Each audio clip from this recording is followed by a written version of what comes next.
The first time I heard my mother say, "The dead have no needs. The living do." She was standing beside my grandmother's grave with a real estate agent. I wish I were making that up. I froze just outside the cemetery gates, my hand still gripping the bouquet of white lilies I had bought that morning. The flowers slipped from my fingers and landed in the dirt, but neither of them noticed. They were too busy looking over the cemetery map spread across the hood of a black SUV. "This section could be reclaimed," my mother said, pointing directly at my grandmother's burial plot. "No one comes here except my daughter, and she'll get over it." The real estate agent nodded cautiously. "I'll need proof you're authorized." "You'll have it," my mother answered with complete confidence. My mother wouldn't care. "She's gone." Gone. That one word hit me harder than anything else. Not because Grandma had died 2 years earlier. I already carried that pain every single day. It hurt because my own mother spoke about her like she had become nothing more than an obstacle. I couldn't breathe. Every step toward them felt heavier than the last. When my mother finally turned and saw me, the color drained from her face. "Emily." She wasn't expecting me. "No," I whispered, shaking my head. "Tell me I didn't just hear that." The cemetery became painfully quiet. Even the birds seemed to stop singing. The real estate agent looked back and forth between us. "I think I'll give you two a minute." He hurried away without another word. I stared at my mother. She folded her arms across her chest, already defensive. "This isn't what it looks like." "Really?" I laughed, but it sounded more like I was choking. "Because it looks exactly like you're trying to sell Grandma's grave." "You don't understand." "Then explain it." She sighed dramatically, as if I were the difficult one. "The burial rights are valuable." I blinked. "The what?" "The cemetery has a waiting list.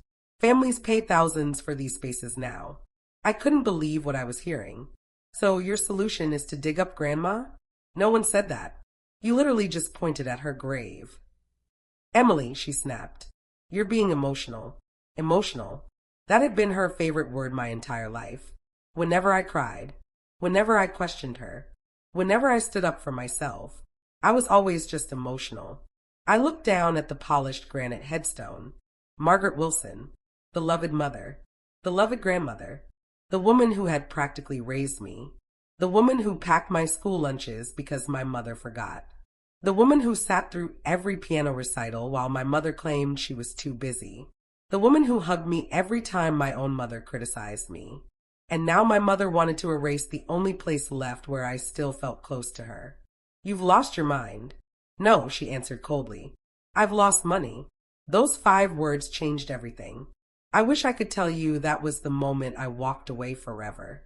But families are complicated, especially when you've spent 33 years hoping your mother will finally love you the way you always loved her. My name is Emily Carter. I'm 33 years old. Until recently, I believed family meant protecting each other, even when it hurt. Now I know that some people only protect themselves. Growing up, it was always just Mom, Grandma Margaret, and me. My father disappeared before I was born. According to my mother, he was a selfish man who couldn't handle responsibility. Grandma never spoke badly about him. Whenever I asked why he left, she'd simply smile sadly. "One day you'll learn there are always 2 sides to every story." At the time, I didn't understand what she meant. I do now. My mother, Linda Carter, loved appearances. Everything had to look perfect. Perfect clothes, perfect house, perfect smile. Behind closed doors, nothing was ever enough. If I got an A, she'd ask why it wasn't an A+. If I won second place, she'd ask who beat me. If I cried, she'd call me weak. Grandma balanced everything. She made pancakes shaped like hearts. She left little notes in my lunchbox. She told me mistakes were proof that I was trying. Sometimes I think she spent her entire life protecting me from my own mother. When I was 12, I accidentally overheard them arguing. Linda yelled, "You always choose her over me." Grandma answered quietly, "No, Linda, I choose kindness." Those words stayed with me, even after Grandma passed away from heart failure, especially after. The funeral had been beautiful. Hundreds of people came. Teachers, neighbors, former coworkers, even strangers she'd helped over the years. Everyone had a story about Margaret Wilson.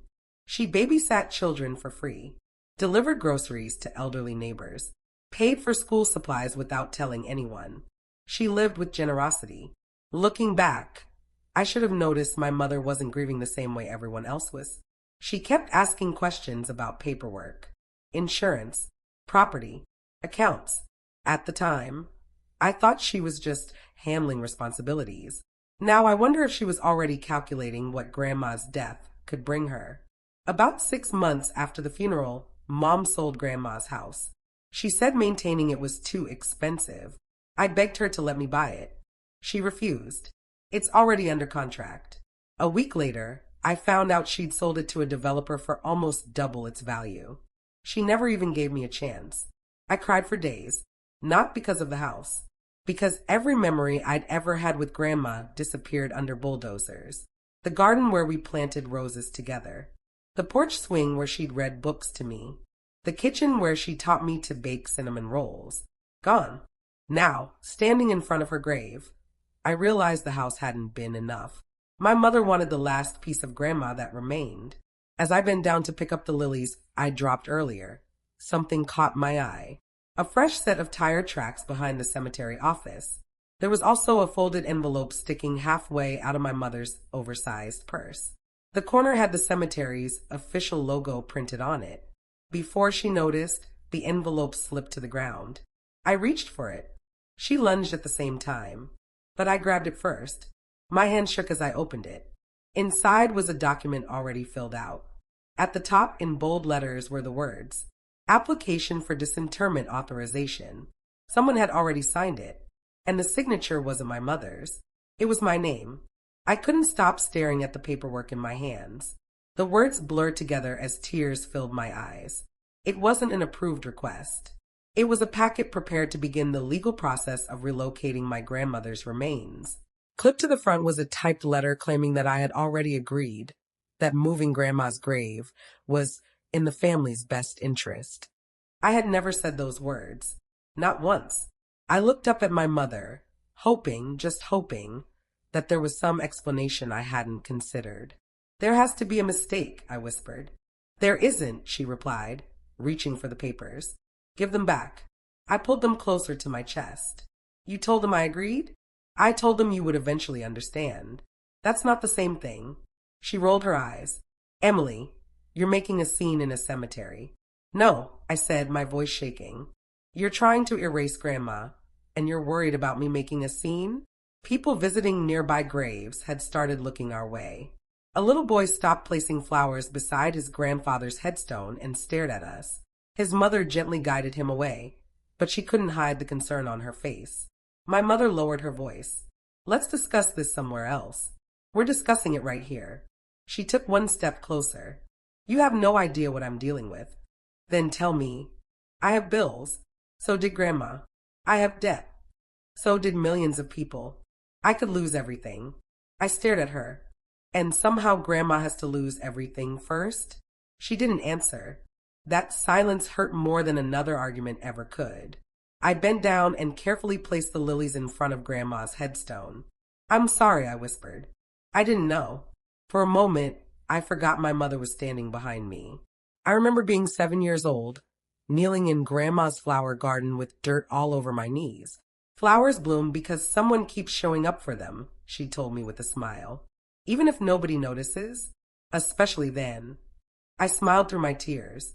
Grandma had always believed love wasn't measured by big moments. It was measured by showing up. That's why I visited her grave every Sunday. Rain, snow, heat. It didn't matter. I showed up. A few minutes into telling you all this, I want to pause for a second. If you're enjoying this story so far, let me know in the comments where you're watching from.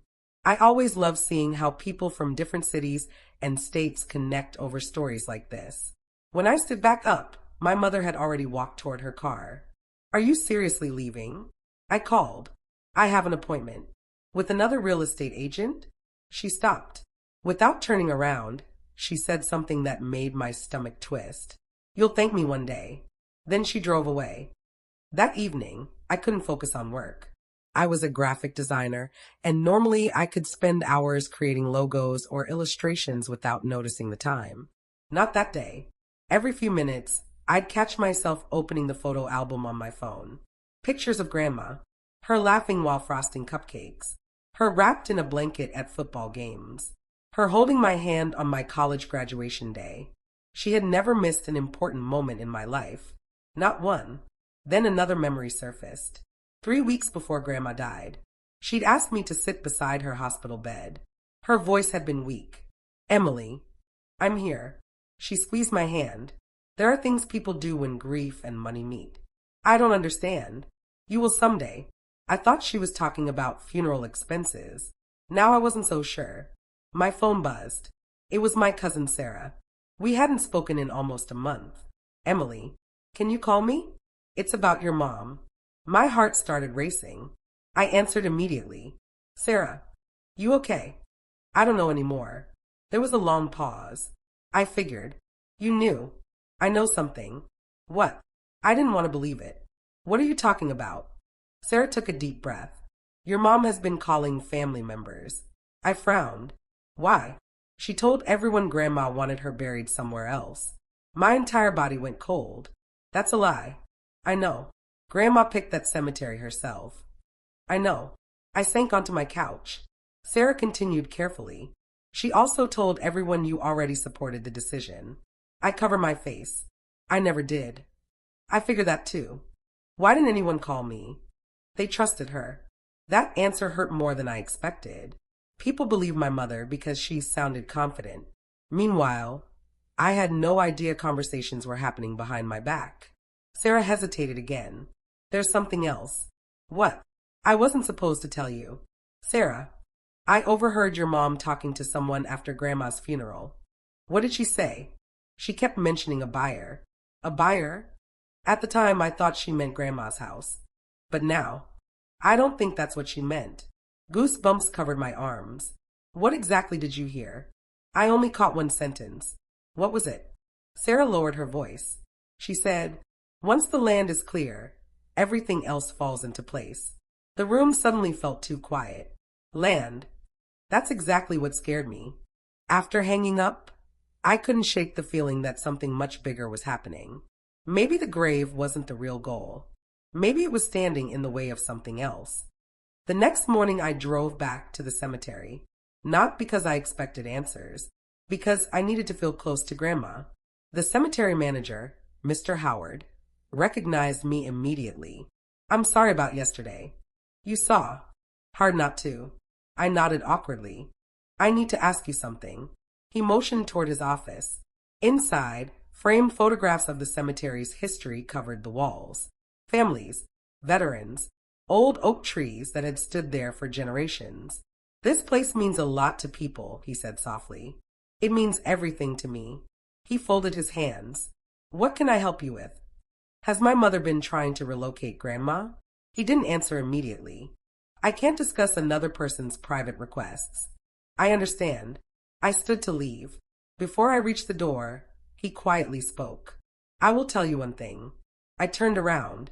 "Your grandmother made very specific arrangements before she passed." "What kind of arrangements?" "I can't say." "Please." He looked genuinely conflicted. "I made her a promise." My heart pounded. "A promise?" "Yes." "What did she ask?" "I'm sorry, Mr. Howard. I truly can't." I thanked him anyway and walked outside. As I reached my car, someone called my name. "Emily." It was Mrs. Evelyn Brooks, Grandma's closest friend for nearly 40 years. She was walking slowly with a cane, carrying fresh daisies. She hugged me tightly. "I've been looking for you." "For me?" She nodded. "I tried calling. I changed my number last year. I couldn't find you." She opened her purse and pulled out a small, worn envelope. "Margaret asked me to give you this." I stared at it. "When?" "A week before she died." My hands trembled as I took it. She told me to wait. "Wait for what?" Mrs. Brooks looked toward Grandma's grave before meeting my eyes again. She said, her voice broke, "Only give this to Emily if Linda ever tries to take something from me after I'm gone." I felt my heart stop. The envelope was sealed, and written across the front, in my grandmother's unmistakable handwriting, were 6 words that made every hair on my body stand up. "Emily, she's hiding the truth." What would you have done if you found that envelope? Do you think Emily should open it immediately? or wait until she has a lawyer present? And have you ever experienced a family betrayal over money or an inheritance? Share your thoughts and tell me where you're watching from in the comments below. I stared at the envelope for what felt like forever. My grandmother's handwriting hadn't changed in all the years I'd known her. Every letter curved gently, almost as if she had taken time to make each word feel like a hug. Seeing it again after 2 years made my chest tighten. Emily, she's hiding the truth. Mrs. Evelyn Brooks rested a gentle hand on my shoulder. Your grandmother wanted you to have that only if the day ever came when you felt completely lost. I don't know if I've ever been this lost, I admitted. She gave me a sad smile. Then I think she knew exactly what she was doing. I thanked her, climbed into my car, and sat there without starting the engine. My fingers traced the edge of the envelope again and again. Part of me wanted to leave it sealed forever. As long as I didn't open it, maybe whatever truth it held couldn't hurt me. But Grandma had never played games. If she left me something, it was because she believed I would need it. I carefully broke the seal.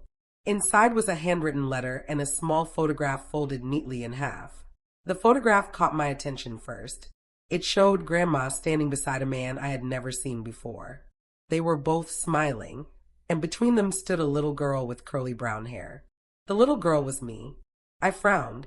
I had no memory of that picture being taken. The man looked to be in his early 40s.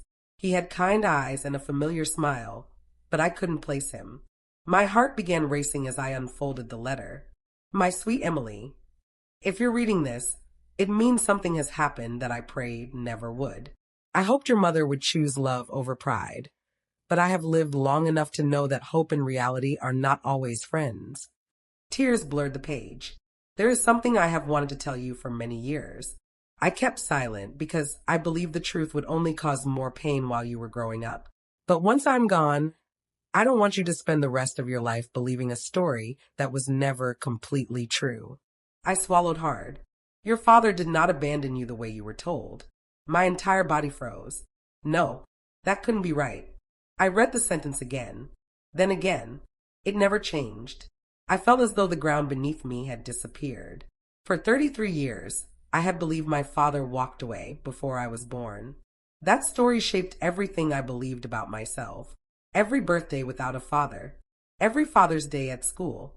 Every question I never asked because I thought I already knew the answer. And now Grandma was telling me that everything I believed might have been a lie. I kept reading. I promised myself that if the day ever came when you questioned your own worth, I would finally tell you this. Your father loved you very much. A tear landed on the paper. He came to see you many times when you were little. I covered my mouth. No. He wrote letters. He brought birthday presents. He asked about you constantly. He wanted to be part of your life. I couldn't breathe. If that was true, then why? Why wasn't he there? Why had I grown up believing I wasn't wanted? The next paragraph answered the question I had been afraid to ask. Your mother could never forgive him after their relationship ended. Their anger toward each other became stronger than their ability to work together. I begged both of them to think about what was best for you. Sadly, pride won. I leaned back in my seat, staring through the windshield. Cars drove past. People laughed in the distance. The world kept moving. Mine had stopped. For years, I blamed a man I had never met. Maybe he had blamed himself too. I read the final page. Emily, I am not writing this so you will hate your mother. Carrying hate only gives pain another home to live in. I am writing because you deserve to know that you have always been loved. Whatever happens after I'm gone, promise me one thing. Choose truth, but never lose your kindness. Love always. Grandma. I cried harder than I had at her funeral. Not because the letter made me miss her more. Because even after she was gone, she was still protecting me. She hadn't left me money. She hadn't left me a house. She had left me the truth. And somehow, that felt more valuable than anything else. A few hours later, I drove home with the letter tucked safely inside my purse. Every memory from my childhood suddenly looked different. Every time I asked my mother about my father, she'd end the conversation. Every birthday when she'd tell me he doesn't care. Every Christmas when she'd say, "You're better off without him." Had any of it been true? Or had I spent my entire life carrying someone else's bitterness? I barely slept that night. The next morning, I decided I couldn't keep pretending everything was normal. I called my mother. She answered on the third ring. What? No hello. No how are you. Just one word. We need to talk. I've already said everything I have to say. No. I took a deep breath. You haven't. Silence. Then she sighed. Fine. Come over. An hour later, I stood in front of the house I'd grown up in. Nothing had changed outside. The same blue shutters. The same old oak tree. The same porch where Grandma used to wave every time I visited. Inside, however, everything felt different. Mom sat at the kitchen table with a cup of coffee. She didn't invite me to sit. I don't have all day. I placed Grandma's letter on the table. Her eyes immediately locked onto the familiar handwriting. For the first time in years, my mother looked afraid. What is that? You know exactly what it is. She reached for it. I placed my hand over the envelope. No, you shouldn't be reading things that weren't meant for you. I laughed in disbelief. It has my name on it. She looked away. I spoke quietly. Did Dad really abandon me? Her jaw tightened. I don't want to talk about him. That's not what I asked. I said I don't want to talk about him. I leaned forward. My entire life, you told me he didn't love me. She remained silent. Was that true? Her fingers gripped the coffee mug, so tightly I thought it might crack. Finally, she whispered something I never expected to hear. He tried. Those two words echoed in my head. He tried. He kept coming back. To see me. Yes. And you stopped him? Tears filled her eyes. She didn't answer. She didn't have to. I finally had my answer. For 33 years, I had been angry at the wrong person. Before I could say another word, someone knocked loudly on the front door. Mom quickly wiped her tears and stood. I'll get it. She opened the door. Standing on the porch was a gray-haired man holding a small cardboard box. He looked at my mother first. Then his eyes slowly found mine. For a long moment, neither of us spoke. His eyes filled with tears. In a trembling voice, he asked a question that changed everything. Emily? I nodded without thinking. He smiled through tears. I've waited 33 years to finally say this. He held out the box. I'm your father. Have you ever had a moment where everything you believed about your past changed in an instant? What do you think Emily should do next? Hear her father's story or walk away? Share your thoughts in the comments. For a few seconds, nobody moved. I couldn't. My mind had stopped working the moment those 4 words left his mouth. I'm your father. The kitchen suddenly felt too small. I looked at him, then at my mother, then back at the man standing in the doorway with tears streaming down his face. He wasn't what I had imagined all these years.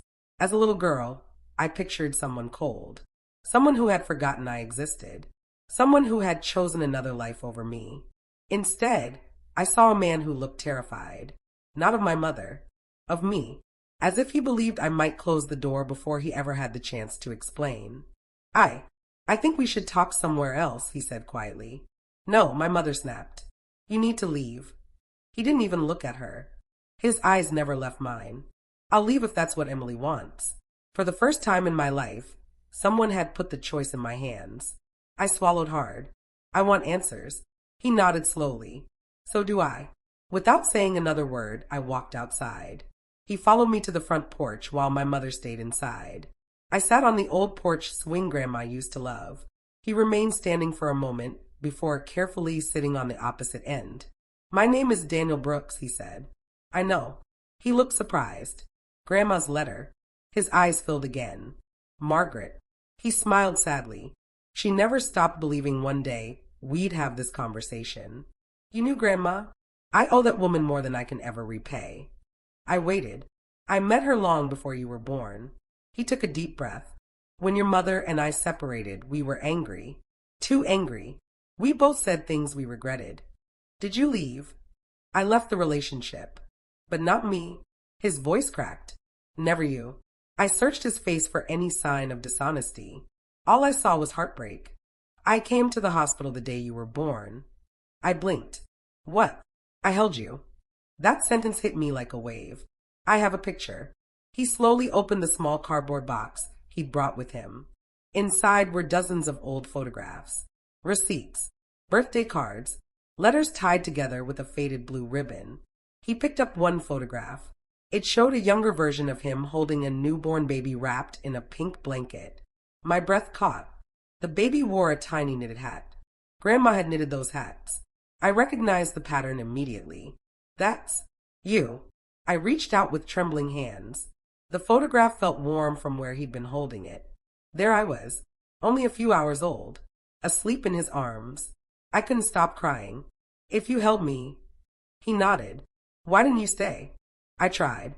He carefully untied the ribbon around the letters. There are 73 letters here. I stared at him. I wrote one almost every month. My heart pounded. What happened to them? I mailed every one. He looked toward the house. I don't think they ever reached you. The realization settled over me slowly.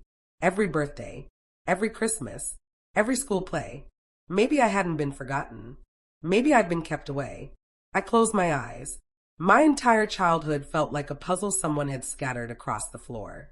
Daniel reached into the box again. This was returned unopened. He handed me an envelope. Across the front was my childhood address. Across the back was a stamp that read, "Return to sender." I turned it over. The handwriting matched the birthday cards inside the box. My hand shook as I opened it. Inside was a birthday card addressed to me. "Happy 10th birthday, Peanut." Peanut. Grandma used to call me that. I looked up. "How did you know that nickname?" He laughed through tears. "I gave it to you first." Another piece of my past suddenly made sense. Grandma hadn't invented the nickname. She had kept it alive. She had quietly protected the only connection I still had to him. For nearly an hour, we talked. He told me about the years he spent trying to stay involved. Court hearings, phone calls that were never returned, birthday presents that came back unopened. Eventually, his lawyer advised him to step away after years of expensive legal battles and emotional exhaustion. "But I never stopped loving you," he said. "Not for one day." I believed him. Not because of the words, because of the way he looked at me. Parents can fake smiles. They can't fake 33 years of grief. Just then, my phone buzzed. It was Sarah. "Call me now. It's about your mom." A chill ran through me. I answered immediately. "Sarah, where are you?" "Outside Mom's house." "Don't leave." "Why?" "I just got off the phone with Mrs. Brooks." My stomach tightened. "What happened?" She remembered something. "What?" "Your grandmother didn't just leave you that letter." I frowned. "What do you mean?" "There was something else." "What else?" "A recording." I looked at Daniel. "A recording?" "Mrs. Brooks found an old cassette tape in a memory box this morning. She says your grandmother recorded it a few weeks before she passed away." I stopped breathing. "A recording of what?" "She doesn't know." "Did she listen to it?" "No." "Why not?" "Because the tape has your name written on it." Daniel watched my expression change. "What is it?" I lowered the phone. "My grandmother left me a recording." His eyes widened. Before I could respond, the front door behind us slammed open. My mother stood on the porch. She wasn't crying anymore. She looked furious. "You've heard enough lies for one day." Daniel slowly stood. "This isn't about us anymore, Linda." "Don't say my name." "Emily." She looked directly at me. "If you listen to that recording." She paused, for the first time since I'd known her. My mother looked genuinely frightened. "Our family will never be the same again." Those words hung in the air. Not like a warning, like a confession. I looked from my mother to the box filled with decades of unopened love, and then to the sealed cassette tape that might finally answer every question I'd carried since childhood. Whatever Grandma had recorded, she had believed it was important enough to outlive her.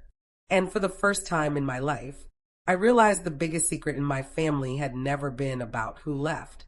It was about who had been telling the story all along. I don't remember crossing the porch.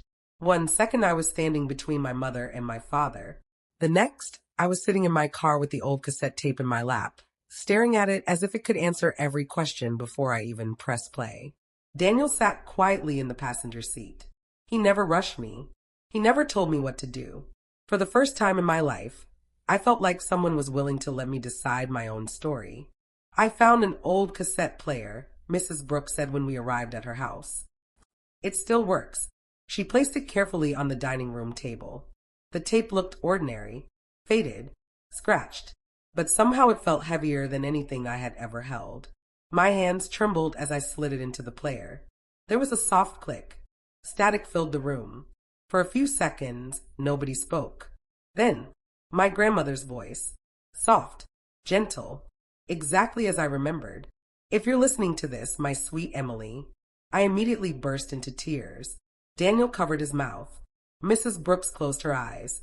Even after all this time, Grandma's voice filled the room with peace. I wish I were there to hug you. If this tape is playing, then I know our family has reached a crossroads. There was a long pause.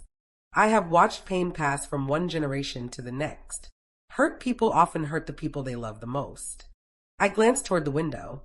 Outside, my mother had remained in her car. She hadn't come inside. I want you to know something before you hear anyone else's version of the past. Grandma took a slow breath. Your mother loved you from the day you were born. I frowned. After everything that had happened, I wasn't expecting those words. But love is not always enough. Another pause. Fear can become louder than love. The room was silent except for the tape. When Linda believed she was losing Daniel, she also became terrified of losing you. I looked down. Instead of asking for help, Grandma continued. She tried to control everything. I begged her to stop. I begged Daniel not to stop trying. They were both broken in different ways. I looked at my father. Tears streamed down his face. Grandma's voice softened even more. Emily, if you are angry after hearing this, you have every right to be. But don't let anger become your future. It stole too many years from this family already. The tape crackled. Then came the sentence that changed everything. The greatest inheritance I can leave you isn't my house, or my savings, or even my grave. It is the chance to end the cycle. Nobody moved. Grandma wasn't asking me to forget. She wasn't asking me to excuse anyone. She was asking me not to become them. The recording ended with words that felt like they were spoken directly into my heart. Choose peace when you're ready. But until then, choose yourself. The tape clicked to a stop. No one spoke for several minutes.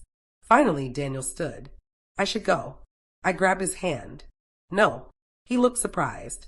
I've already lost 33 years. I smiled through tears. I don't want to lose another day. He hugged me. It wasn't magical. It didn't erase the past. It didn't heal every wound. But it was real. For the first time in my life, I hugged my father. The hardest conversation came later that evening. I drove back to my mother's house alone. She opened the door before I knocked. I knew you'd come.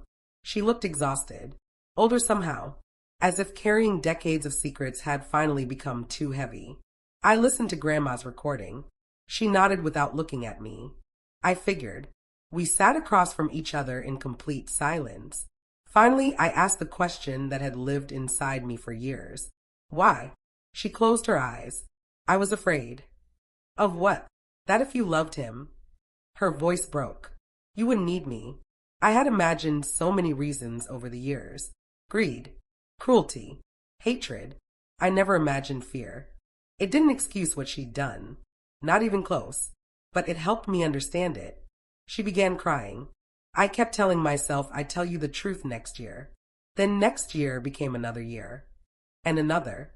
I was ashamed. I nodded slowly. You stole something I'll never get back. I know. My childhood. I know. My relationship with Dad. I know. My trust.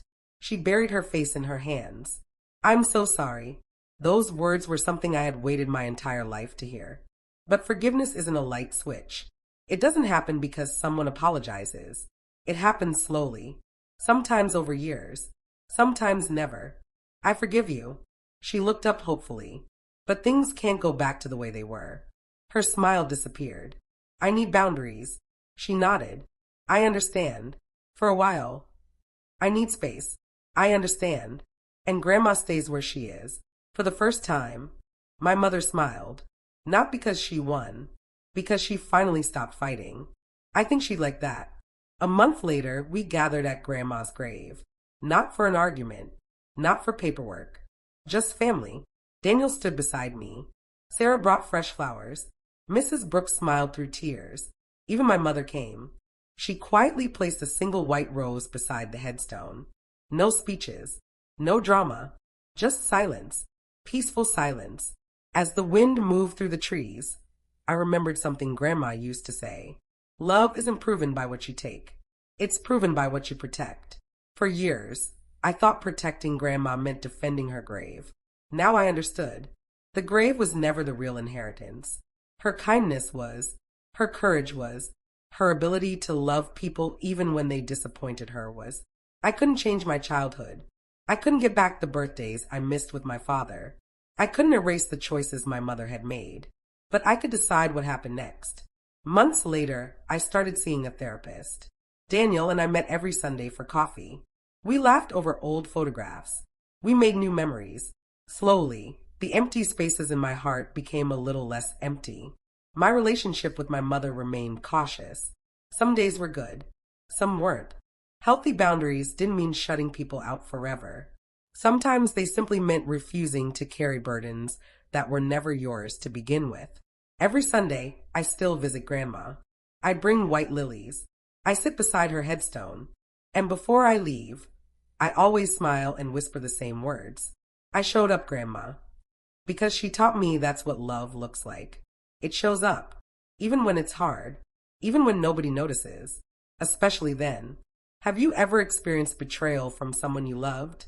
Were you able to forgive, or did you choose to walk away? What would you have done if you were in Emily's place? Share your story in the comments below. And if this story touched your heart, don't forget to like, subscribe, and let us know where you're watching from. Your story might encourage someone else who needs it today.